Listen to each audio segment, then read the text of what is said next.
Well, let's look at some charts together. It feels like the first down day in a decade or so.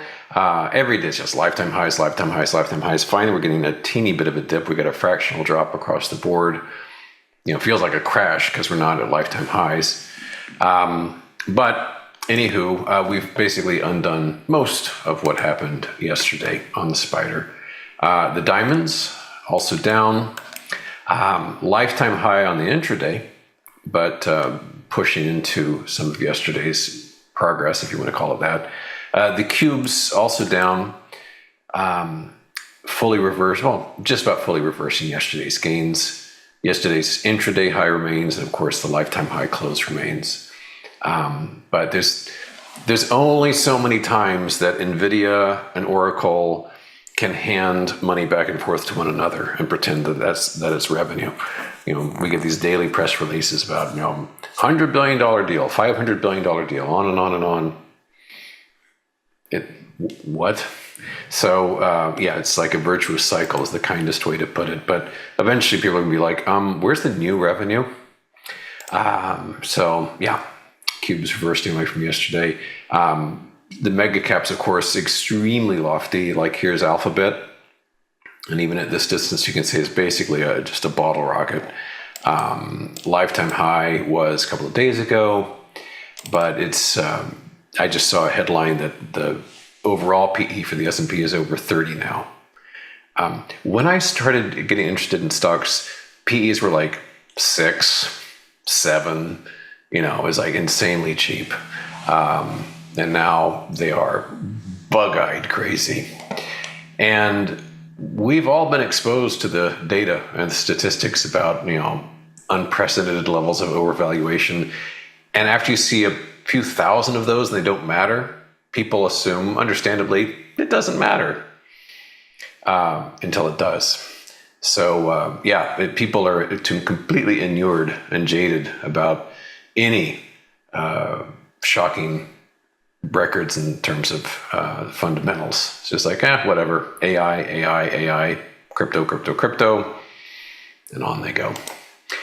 SMH, the semiconductor index, is down a little bit.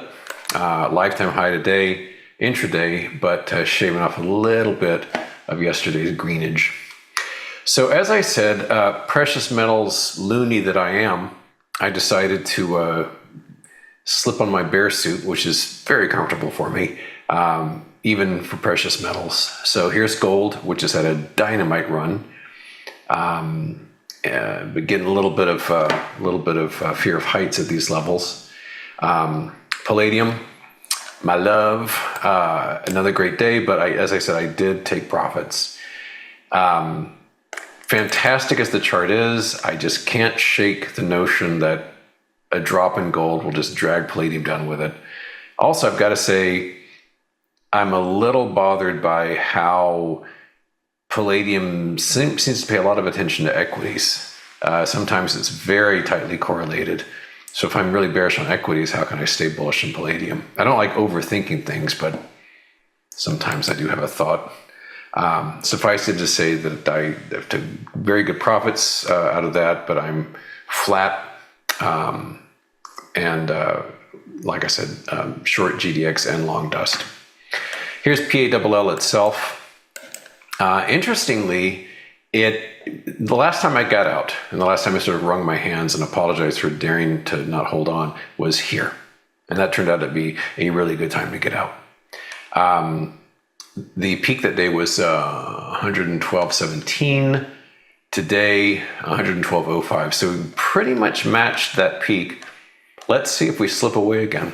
It wasn't that level that I was hung up on, but it just seemed like the right time.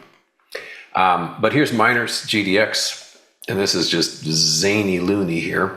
Just look at this, just whoosh, hundreds and hundreds of percent. And I'll admit, I've tried a couple of times in recent weeks to go bearish on this and burned myself on that panhandle, but maybe this time it'll work out.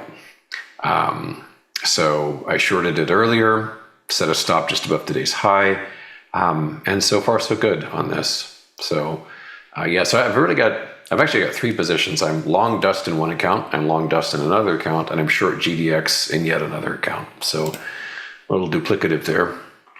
Our old chum DRD, even now, is green. This has been this segment's go-to miner, and it is just a superstar. But we do have a shooting star here on this, and I don't know. I mean, that's probably about it. But I've said that before. Sometimes they just keep going. This is the ultra bullish on miners, which understandably has had a really good time. Beautiful base on this. You don't often see this with leveraged funds. Leveraged funds often look like a hamburger because of just the simple arithmetic grinding away. This one is actually, you could tell me this is just a straight up equity, and I would believe you because it's a nice clean chart, but this has had an outsized move because of the miner strength. And so this has gone from, say around $30 up to,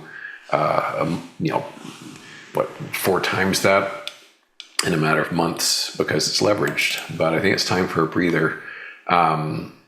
You can see here too, different example. This is a ratio chart. This is gold divided by the US dollar index. Sensational chart. It's gone very well. Explosive move higher, but it's gone really far, really fast. And for myself, I'm just taking profits. So I bought this. This is dust. This is the inverse of nugget, and lifetime low today, obviously, for understandable reasons.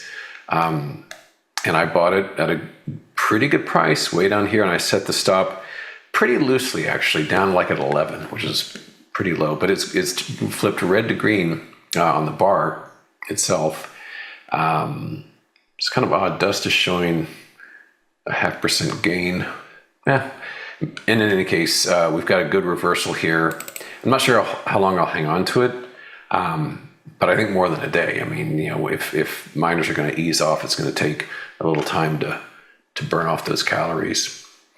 XME, by the way, this is the ETF for miners, including precious metals. And we've got a rather bearish looking candle on this one as well. And I had thought for a while, because you've seen I've shared this chart many times, XME over GDX. I had assumed, based on how bearish this looked, that it would mean being bearish on XME would work out. It didn't. Every trade there failed. All this chart means is that XME will underperform GDX. It does not mean XME will go down. So if XME is going to double in the next year and GDX quadruples, this chart's still going to show a plunging ratio, even though shorting XME would still be a loser. So it seems kind of obvious, but that's what happened. I've amped up my shorts a little bit. No, actually quite a lot. I've got 24 short positions now, and over the past few days, I've moved my own exposure from about 70% to 100% to about 140% now. So bears growing fur, and some of those shorts are as follows. And you've seen some of these before because they're working. Here's Accenture, ACN, losing again down to a new multi-year low, over 2% drop today. CC. Chemours. I'm always nervous. I took Latin, not French. I don't know how to say this. I don't even know if it is French, but I don't want to wreck the pronunciation too badly. There is the rounded top on CC, and we're down on that one about 2%. Cleveland Cliffs off, approaching 3% on the day, so that's working out nicely. Oracle finally showing some red there. Poor Larry. We had rallied mightily based upon the aforementioned virtuous cycle. Yesterday did not beat the prior high, which was here. And this was the earnings, which was the kind of comical day when the earnings were like really bad, but they said the future is going to be really good. And that's all it took. So everyone would just like falling all over themselves to buy Oracle, but it was red on the day. We're still around that same level. But anyway, short this, and we're down about 5% there. Salesforce, CRM. This is also down over 2% after having been strong earlier today. Here's one I don't think I've talked about. Skyworks, SWKS, a nice gap play here. Sealed the gap up nice and neat today. Reversing away from that. And Wayfair we've talked about. Symbol W off nicely, about 3.2%. So all kinds of good things going on.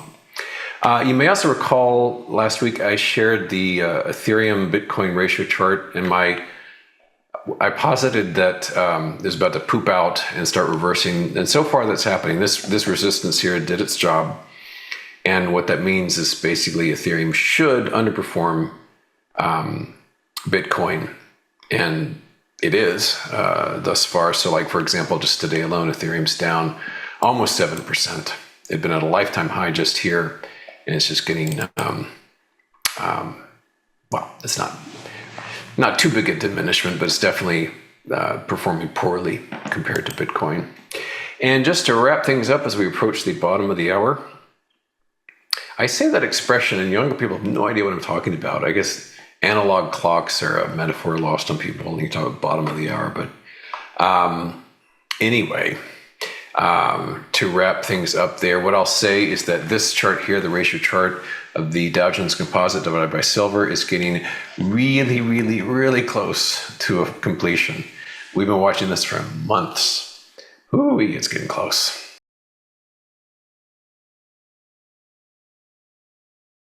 If you're not subscribed, subscribe right here. And if you want to meet me and the team in person at our next live event, hit the link at the top of the description.